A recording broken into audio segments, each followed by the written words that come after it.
Hello students, worksheet number 25 which was sent by Directorate of Education JNCT of Delhi, subject mathematics, class 7th, date 22 दिसंबर 2020। आप हमेशा की तरह अपना name and name of class teacher लिखेंगे। हमारा topic चल रहा है सिमेट्री। सिमेट्री ये एक फिगर दी हुई है मैथ्स विथ मंडाला आर्ट। तो आगे इसके क्वेश्चंस हैं। एक इसमें what shapes do you observe in the above art. इस आर्ट में आपने कौन कौन सी शेप्स ऑब्जर्व करी है, कौन कौन सी देखी है। तो कौन कौन सी देखी है, सबसे पहले देखिए ये ब्लू वाली कौन सी है,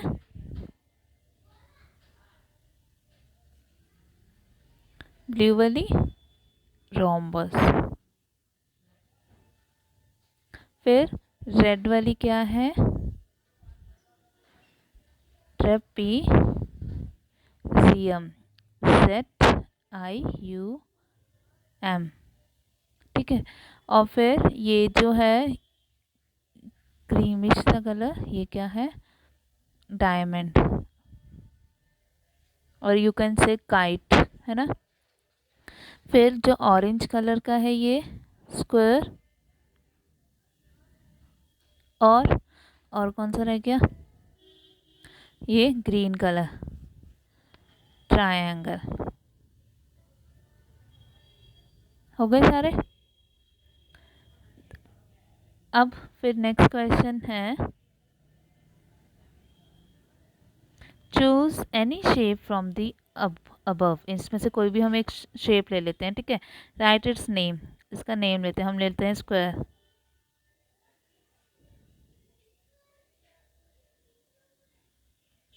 find the number of lines of symmetry in it. कितने number of lines of symmetry होती है स्क्वायर में, 4। What is the order of rotational symmetry in that shape. Order of rotational symmetry कितनी होती है, 4। कि कैसे कैसे उसको मूव कर रहे हैं, रोटेट कर रहे हैं तो वो सेम हो रही है। Name symmetric objects from your surroundings. अपने आसपास से हमें कोई सिमेट्रिकल ऑब्जेक्ट्स बताने हैं, जैसे टेबल, टेबल की भी सिमेट्रिकल होती है ना। और कौन सी ले सकते हैं हम, क्लॉक, क्लॉक भी जैसे स्क्वायर शेप में होती हैं, उसमें भी हम सिमेट्रिकल कर सकते हैं, पर उसमें नंबर्स नहीं लेंगे, खाली जैसे बाउंड्री बाउंड्री होता है फ्रेम उसका, ठीक है। Draw, question number 3, draw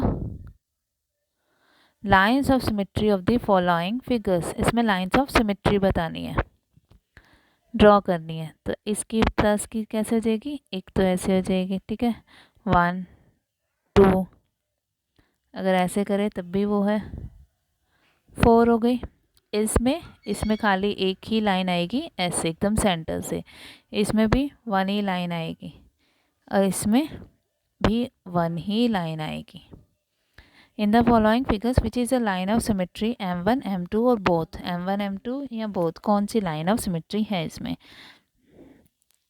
first figure में देखो, ये जब आएगी तब तो लाइन ऑफ सिमेट्री बन रहा है, जब M1 है तो ऊपर और नीचे लाइन ऑफ सिमेट्री नहीं बन रही है। तो हमारी फर्स्ट वाली में क्या है, M2, इसमें M2 भी सिमेट्रिकल है और M1 भी सिमेट्रिक कर रही है, सिमेट्री बना रही है, तो इसमें क्या आ जाएगा, बोथ, ठीक है। Question number 5, find the order of rotational symmetry. इसमें ऑर्डर ऑफ रोटेशनल सिमेट्री क्या है कि देखो इक्वल है, कि जब हम इसको यहाँ कर दें ये यहाँ आ जाएगा, ये यहाँ आ जाएगा, ये यहाँ आ जाएगा, तब भी सेम फिगर दिखेगी, फिर करेंगे फिर सेम दिखेगी। तो कितना ऑर्डर है इसका, 4 होगा, 4 टाइम्स करने पे वापस उसी स्पेस पे आ जाएगा और हर बार वो सेम ही दिखेगा।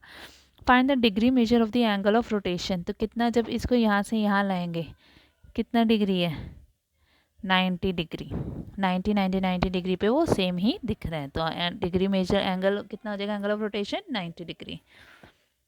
फिर नेक्स्ट हिंदी की वर्कशीट 25, प्यारे बच्चों, क्या आपने कभी किसी समारोह जैसे जन्मदिन, पिकनिक आदि का आयोजन किया है।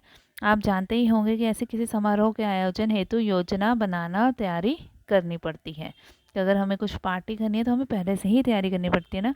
समारोह के लिए क्या क्या सामान चाहिए, कितनी मात्रा में चाहिए, कितना व्यय और खर्च होगा आदि, इसका अनुमान भी लगाना पड़ता है। इसी प्रकार दक्षिण अफ्रीका से लौटकर गांधी जी ने अहमदाबाद में एक आश्रम की स्थापना की थी। उसके प्रारंभिक सदस्यों तथा सामान आदि का विवरण हमें आश्रम का अनुमानित व्यय नामक पाठ में मिलता है। आइए पाठ से लिए गए इस गद्यांश को पढ़कर प्रश्नों के उत्तर देकर जाने कि हमने क्या सीखा उससे। ठीक है। आरंभ में संस्था आश्रम में 40 लोग होंगे। कि पहले स्टार्टिंग में कितने होंगे? 40 लोग। कुछ समय में इस संख्या के 50 हो जाने की संभावना है। हर महीने औसतन 10 अतिथियों के आने की संभावना है। हर महीने कितने अतिथियों के आने की संभावना है? 10। इनमें 3 या 5 सहपरिवार होंगे। तो इनमें 3 या 5 क्या होंगे? सहपरिवार होंगे, कि वो परिवार के साथ आएंगे। इसलिए स्थान की व्यवस्था ऐसी होनी चाहिए कि परिवार वाले लोग अलग अलग रह सके और शेष एक साथ। स्थान की व्यवस्था ऐसे रखनी है कि जो परिवार वाले हैं वो अलग अलग रह सके, कि एक परिवार अलग रहे, दूसरा परिवार अलग रहे, सारे अलग अलग रहें। इसको ध्यान में रखते हुए 3 रसोई घर हों और मकान कुल 50,000 वर्ग फुट क्षेत्रफल में बने तो सब लोगों के लायक जगह हो जाएगी। तो इसे रखते हुए 3 रसोई घर होने चाहिए और मकान क्या होने चाहिए? 50,000 वर्ग फुट में क्षेत्रफल उसमें बना होना चाहिए, ताकि सब आराम से रह सकें। इसके अलावा 3,000 पुस्तकें भी रखने लायक पुस्तकालय और अलमारियां होनी चाहिए। कम से कम 5 एकड़ ज़मीन जिसमें कम से कम 30 लोग काम कर सकें। 5 एकड़ ज़मीन होनी चाहिए कि कम से कम उसमें 30 लोग काम कर सकें। इतनी खेती के औजार चाहिए। इनमें को दालियों, फावड़ों और खुरपों की ज़रूरत होगी। तो दालियों, फावड़ों और खुरपों की ज़रूरत होगी खेती करने के लिए। तो अब पहला प्रश्न, चित्र देखकर बताइए कि ये कौन है? ये कौन है चित्र में? गांधी जी हैं। इतनी तैयारियां किस लिए की जा रही थी? आश्रम बनाने के लिए, जो उन्होंने साबरमती आश्रम बनाया था अहमदाबाद में, उसके लिए।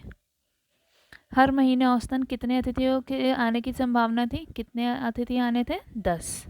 सब परिवार आने वाले अतिथियों के लिए क्या व्यवस्था होनी चाहिए?